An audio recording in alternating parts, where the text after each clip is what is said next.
gua doain. Gue juga itu masuk.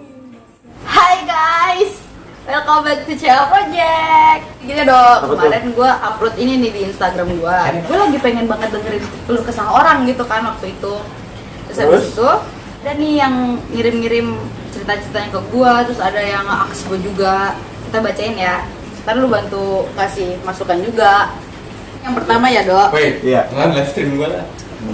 Enggak ganggu anjing. Apa ada yang namanya tongkrongan susah seneng bareng-bareng zaman sekarang? Ada aja sih. Ada aja. Namanya temen mah ya, mau susah senang bareng ya nggak bisa selamanya. Paling ada satu momen, 2 momen udah gitu doang. Menurut gue mah. Tapi kalau menurut gua yang namanya susah senang bareng-bareng itu nggak ada. Kenapa? Ada tongkrongan yang emang kalau datang ke tongkrong lagi nongkrong rame-rame butuhnya doang. Itu satu. Terus yang kedua ada yang bener-bener dia datang untuk bersenang-senang ketika lagi ada yang disusahin sendirinya, ngerti nggak sih lo? Jadi susahnya itu, maksudnya susahnya itu bukan di tongkrongan itu, ngerti nggak sih lo? Susahnya di luar. Nah, susahnya di luar, Terus? gue ke tongkrongan. Dibawa ke tongkrongan jadi susah gitu. Untuk seneng-seneng. Iya, untuk senang-senang. Jadi ibarat kata buat pelampiasan doang. Ya. Tongkrongan itu buat pelampiasan dari kesusahan individu itu. Betul, kalau betul. menurut gua kayak gitu sih. Itu. Tapi Emang juga gitu. ya kan emang Iya, gitu kan? begitu sih. Emang begitu. Emang tongkrongan itu diciptakan untuk bersenang-senang. Kalau misalkan Iya. lo nongkrong cuma buat hidup susah ngapain? Iya, lu ngapain nongkrong gitu? Lu Mending lu nyari di rumah. iya, Cak. Tahu keleceh enggak? Kerja apa? Keleceh. Orang Bandung nih tahu nih. Siapa orang Bandung? Duh, Nanda. Orang Bandung lu nan. Itu gue lahir gede di Bekasi.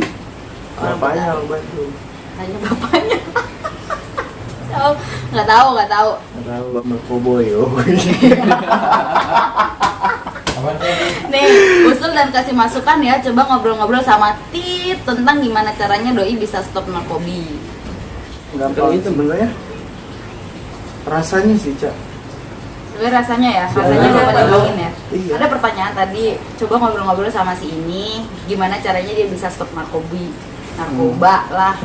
Gitu, dia tadi ngomong gitu, gimana caranya biar dia bisa berhenti narkoba. Tapi menurut gua kalau narkoba itu ya perspektif masing-masing sih, ada yang dari keluar dari circle-nya, ada yang dia udah lagi apes kena polisi, itu dia bisa berhenti. Tapi gimana ya kalau udah niat pasti berhenti sih. iya, kalau udah niat pasti berhenti kan.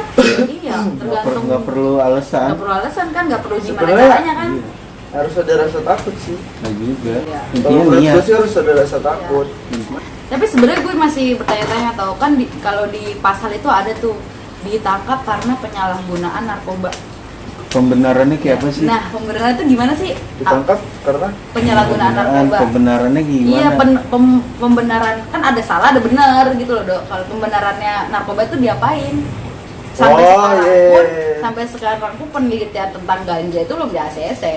Sudah tahu ceritanya. Nih, ada nih. Aku tuh sedih kadang. Aku tahu aku begini karena kesalahanku sendiri. Tapi kalau aku lihat kehidupan orang-orang yang punya kesalahan yang sama denganku atau MDA, aku ngeliat mereka fan-fan aja. Masih sering nongkrong keluar bareng teman-temannya, masih bisa beli ini itu sesuka hati, masih ada yang bisa kuliah, masih ada yang lanjutin karirnya. Kenapa aku gini banget? Aku sadar sih mungkin ini hukuman dari Tuhan buat aku. Tapi apa masih belum cukupkah 5 tahun ini aku dihukum? Aku berusaha sekuat mungkin buat ngejaga kesehatan mentalku. Semoga aja aku bisa bertahan sampai akhir. ya namanya di sosmed yang bagus-bagus kan yang di video, yang di foto. Jangan mondar-mandir apa nih? Tapi kalau menurut gue sih dia sebenarnya bisa aja keluar dari zona itu, bisa banget. Sebenarnya tergantung kemauan dia sih. Mereka aja bisa kayak gitu, kenapa lo enggak? Gitu. Kalau mereka semua bisa, lo harusnya lebih bisa dari mereka gitu. Apalagi lo sekarang punya skill, suara lo bagus, lo punya skill kan, lo baru punya skill itu. Kenapa nggak coba kembangin itu aja, ya kan? Kalau untuk urusan anak ya gimana ya? Kalau lo mau milih anak ya pasti lo harus berusaha untuk gimana caranya anak lo bisa gede gitu. Apalagi sekarang udah ada yang mau sekolah kan, belum lagi kehidupan masih terus berjalan. Kan nggak mungkin kan lo cuma ngarepin dari orang ngasih gitu. Misalkan lo tenggelam, lo tenggelam ke dasar laut, nggak ada satu orang pun yang tahu. Kalau lo nggak berusaha buat berenang ke atas, lo nggak akan pernah bisa berhasil. Itu sih gak bakal bisa selamat lo. Jadi lo kalau mau nungguin bantuan orang dari kapal selam juga lama gitu. Kalau misalkan lo nungguin kapal selam buat nyelamatin lo, mau sampai kapan mau nunggu lo mati? Gitu aja sih. Lo harus berusaha ke atas dulu. Kalau lo udah di atas, orang lihat, pasti lo bakal ditolong. Lo harus berusaha dulu. Lo iri sama kehidupan dia, lo iri sama kehidupan siapa gitu, terserah lo. Tapi emang lo tahu apa yang dia hadapi sebelum dia senang sekarang? Emang lo tahu apa namanya beban apa yang dia tanggungkan? Lo nggak tahu. Kenapa dia bisa survive itu, siapa yang ada di sampingnya dia, kan lo nggak pernah tahu gitu. Jadi emang bener kata Aldo sih tadi, sosial media tuh yang dilihatin yang senangnya doang. Semangat ya.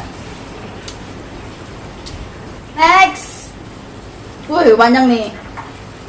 Coba gue yang baca. Yang bikin galau tuh gini loh, Kak. Gue ngobrol sama dia, semua omongan gue tuh masuk ke beda. Ini cowok ke cewek berarti ya? Cowok. Ibu ngerokok boleh nggak sih? Ya terus boleh. Ntar gue dijudge lagi. Ntar viral lagi gue. Ya, gak bakal aja nonton.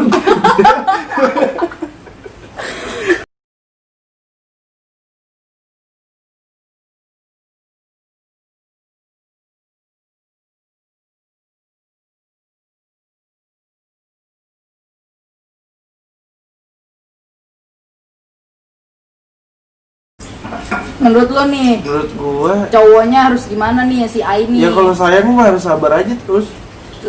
Tapi Iya. tapi itu malah melukain si A. Ya si itu yang- resikonya gitu loh. Kalau misalkan lu masih sayang, resikonya itu. Kalau misalkan lu nya nggak mau terima resiko ya tinggalin. Simpel aja gitu sih. Simpel ya. Iya simpel banget sebenarnya. Emang susah sih tapi simpel gitu. Kadang mikir aja gitu kak, perasaan gue nggak pernah jahat sama orang, nggak pernah ngelakuin hal buruk ke orang, Ini tapi masa kenapa gue menurut gue terus sih, gitu? menurut lu kagak. Dia lah, dia lu yang nanya lah. Ini yang ini deh. Ya emang baik buruknya seseorang memang dinilai, memang orang yang nilai ya, tapi emang kenyataannya gue baik-baik amat, tapi kan buruknya gue yang ngejalin, bukan gue ngelakuin hal buruk buat ngejahatin orang.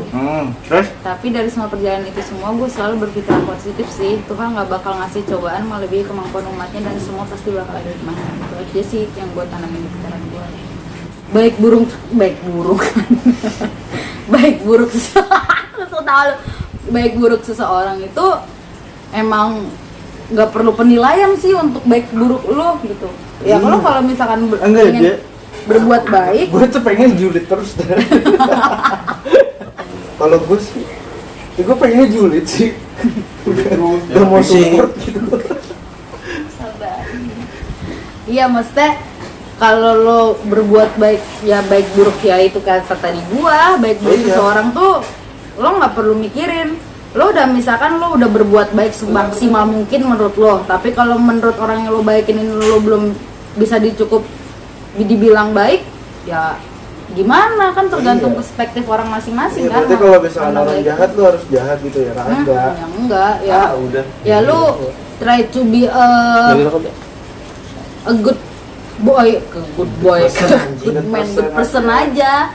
Ya lo cukup tahu aja kalau dijahatin orang yang udah lo baikin gitu aja udah. Iya. Yoi. Itu malah lebih better, malah nggak bikin dendam di hati lu, nggak ngelukain hati lu sendiri. Yoi. Iya. Betul, betul. Yuk bisa yuk. Yuk, Berbuat. kita pasti bisa. Udah sih gitu aja, Dok. Udah gitu aja dulu kali ya. Ntar kalau misalkan ada lagi, pada komen aja di bawah, siapa tahu banyak yang interest. Iya. Gitu guys. Bawah. Oke. Bye. Bye, thank you for watching.